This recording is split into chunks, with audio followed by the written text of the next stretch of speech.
శాస్త్రాలు నేర్చుకోకుండా, మంత్రాలు చదవకుండా కృష్ణ భక్తి చెయ్యొచ్చా? చాలామంది చేయకూడదు అంటారు, బట్ నేను చెప్తున్నాను చెయ్యొచ్చని. బట్ శాస్త్రాలు చదివితే మీరు పూర్తి నిజం తెలుసుకుంటారు. ఎందుకంటే భగవద్గీత చాప్టర్ 10 శ్లోక్ నంబర్ 40లో శ్రీకృష్ణుడు అర్జునుడు చెప్తున్నారు, ఓ పార్థ, నా దివ్య విభూతులకి అంతం అనేది లేదు.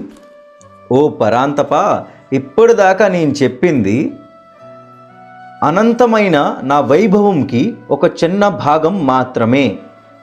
ఈ శ్లోకం ద్వారా మనమేం తెలుసుకోవాలంటే, భగవద్గీత మనకి లైఫ్కి ఒక సొల్యూషన్ అనేది ఇస్తుంది. ఆ సొల్యూషన్ ఎలాగ వెతుక్కోవాలో ఆ మైండ్ సెట్ని బిల్డ్ చేస్తుంది. అంతేగాని దీనిలో కృష్ణుడి గురించి పూర్తిగా రాసి లేదు. కృష్ణుడి గురించి పూర్తిగా తెలియాలంటే, ఆ నిజం తెలుసుకోవాలంటే శాస్త్రాలు చదవాల్సిందే. మరి శాస్త్రాలు మీరు చదవాలనుకోవట్లేదు, మంత్రాలు తెలుసుకోవాలనుకోవట్లేదు, అయితే కృష్ణ భక్తి చేసుకోవచ్చా? వాస్తవంకి ఏ భక్తి అయినా చేసుకోవచ్చు. ఎందుకంటే భక్తిలో భగవంతుడు మీకు శాస్త్రాలు తెలుసా, మంత్రాలు తెలుసా చూడ్డు, మీ భక్తిని, మీ ప్రేమని చూస్తాడు. మీరు ఎంత మనస్ఫూర్తిగా ఆ భక్తిని పాటిస్తున్నారో, నెరవేరుస్తున్నారో అదే చూస్తాడు. సో ఈ శ్లోకం ద్వారా మీరు తెలుసుకోవాల్సింది ఏంటంటే, నిజం తెలుసుకోవాలంటే శాస్త్రాలు చదవండి. శాస్త్రాలు చదవాలంటే ఒక గురువుని వెతకండి.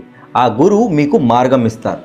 కానీ శాస్త్రాలు చదవకుండా కూడా మీరు కృష్ణ భక్తి చేయాలనుకుంటే చెయ్యొచ్చు. ఇది అర్థమయ్యేదాకా జయ శ్రీకృష్ణ, హరే కృష్ణ, రాధే రాధే, జయ జగన్నాథ్. నాంతోస్తి మమ దివ్యానాం విభూతీనాం పరంతప ఏషతోద్దేశతః ప్రోక్తో విభూతైర్విస్తరో మయా.